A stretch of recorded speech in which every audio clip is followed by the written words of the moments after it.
Tomorrow morning, the Chinese servers for Neverness to Everness officially shift into Phase 2, completely blowing the lid off the Chaos banner a full week before we get it on the global servers on June 24th. We are moving past the pre-release data and the placeholder numbers today to meticulously break down his officially confirmed Lakshana kit, the exact mechanical synergies of his crime and warrant systems, and why pulling him right now might actually completely brick your account if you are meticulously saving for the patch 1.2 Shinku banner. By the end of this video, you are going to have an honest, definitive conclusion on whether this incredibly short 14-day banner is a calculated skip or an absolute must-pull for your specific roster. But before we get into the optimal team rotations and the exact scaling multipliers, if you are planning to brute force his banner tomorrow, your wallet requires a definitive strategy as well. Save up to 21% on your NTE top-ups using Lootbar. It's a really trusted marketplace for cheaper top-ups. For example, the 6,480 Rift Crystal pack costs just $77.10 on Lootbar, while in-game it will run you about $100, so you're saving almost $23 right away. How it works is that after the purchase, you'll be directed into a cloud emulation tool where you'll log into the game as if you were on your mobile device. Then select the pack you bought, and the product will be delivered instantly as if you bought it yourself in-game. Then any trace of your login is deleted. It's a quick and easy process, and one I've personally used myself a few times. A lot of players use Lootbar with hundreds of thousands of purchases. Use my link down below and start saving today. Now, getting straight back into the exact timing and the Phase 2 roadmap. The Chinese servers always run roughly 1 week ahead of the global servers, which is the entire tactical reason for this video existing. While our Phase 2, featuring the highly anticipated Forsaken Path banner, does not officially open until June 24th, the CN player base is getting that exact same phase switch tomorrow. As of tomorrow morning, they will be actively pulling Chaos, mathematically testing his confirmed kit, building highly optimized teams, and pushing raw gameplay footage directly to the community. This head start is arguably the single greatest advantage we have on global. We are no longer stuck trying to theorycraft using early data. Everything transitioning from a leak becomes heavily mathematically confirmed before we ever have to spend a single anolith.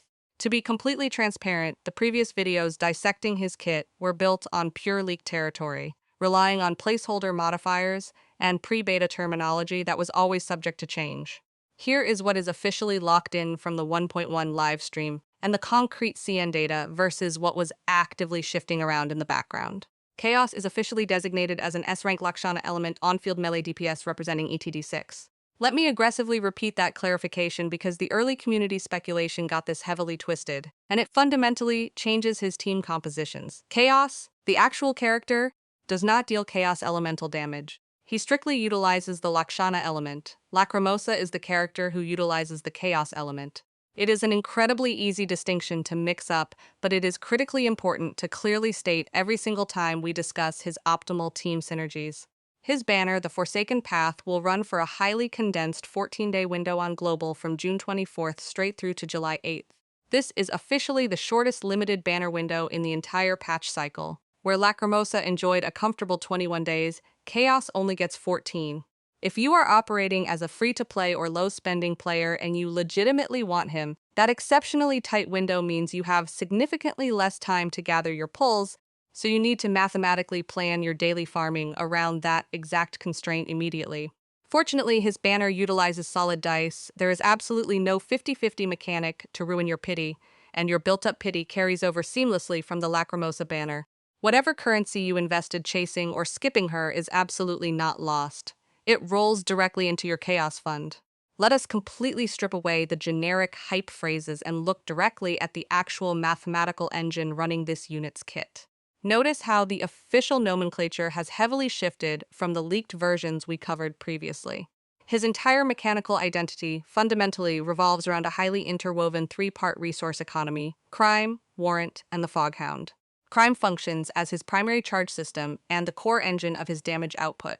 He actively builds crime charges through his standard attack strings, and he strictly consumes them to execute a heavy follow-up maneuver known as Final Verdict. Final Verdict deals what the game officially categorizes as settlement damage.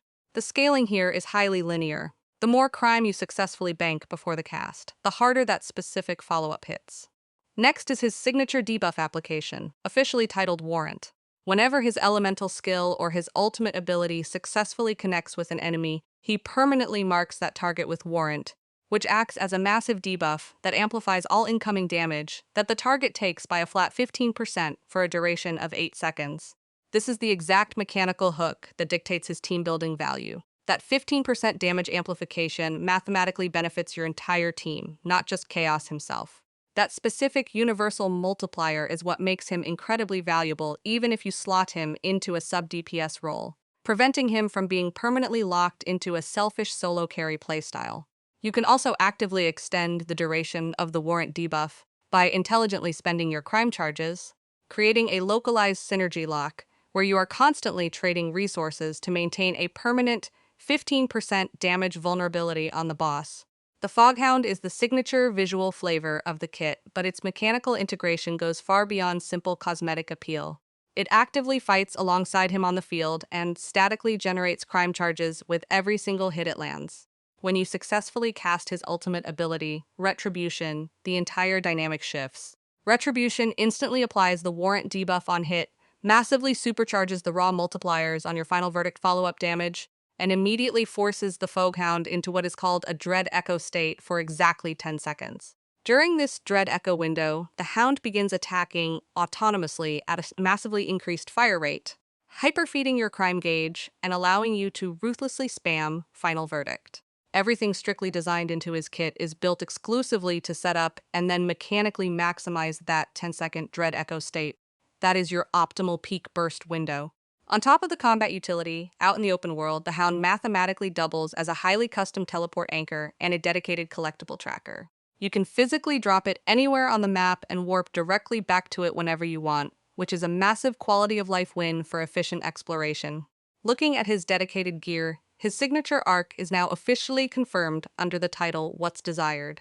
It is an incredibly aggressive, crit-focused weapon that inherently boosts his raw Lakshana elemental damage. Crucially, it grants a massive critical damage steroid for 20 seconds immediately after he executes a redirect skill or casts his ultimate, and that timer fully refreshes whenever the condition is triggered again. If you are strictly building him for ceiling damage, that is the exact weapon mathematically tailored to push his kit to its absolute limits. Remember, there is absolutely no weapon gacha system in this game. You either pull your arcs organically from the Arc Research Program using its completely separate pity system, or you intelligently bypass the RNG entirely and buy them directly using tri-keys. When we evaluate his awakenings, the console notes confirm that vertical investment heavily sharpens this entire combat loop. The data shows his baseline Warrant amplification mathematically rising from 15% up to a staggering 30% bonus critical damage, specifically against targets marked with the Warrant debuff.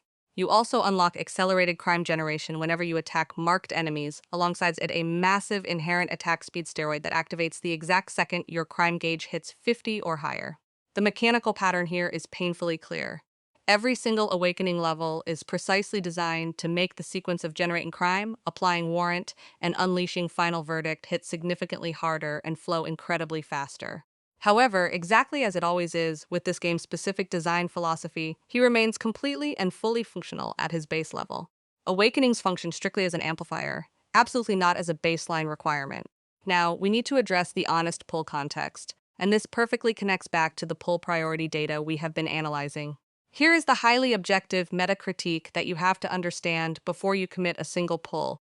Lakshana, as a cohesive elemental ecosystem, is currently severely underdeveloped.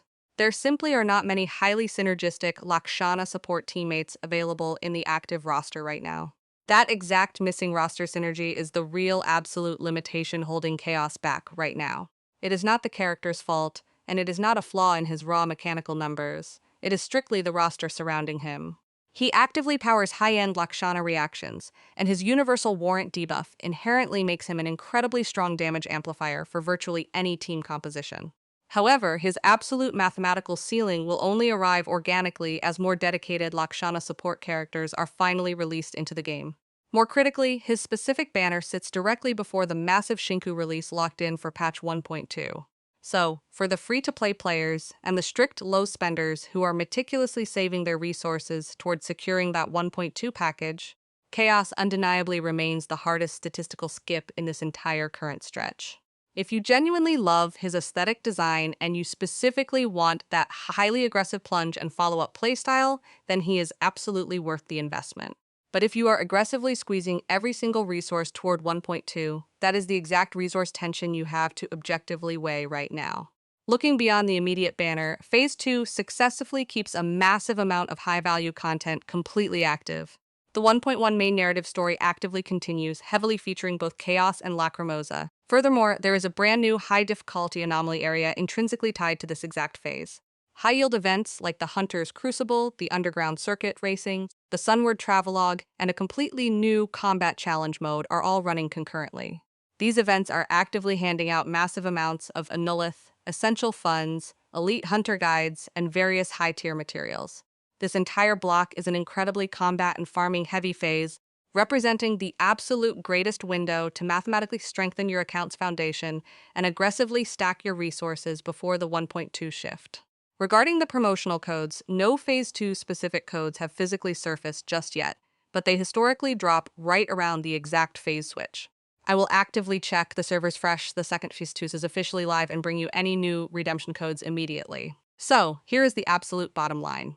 The CN server gets Phase 2 tomorrow morning. Global officially gets it on June 24th. That 1-week data gap is unequivocally our single greatest strategic advantage.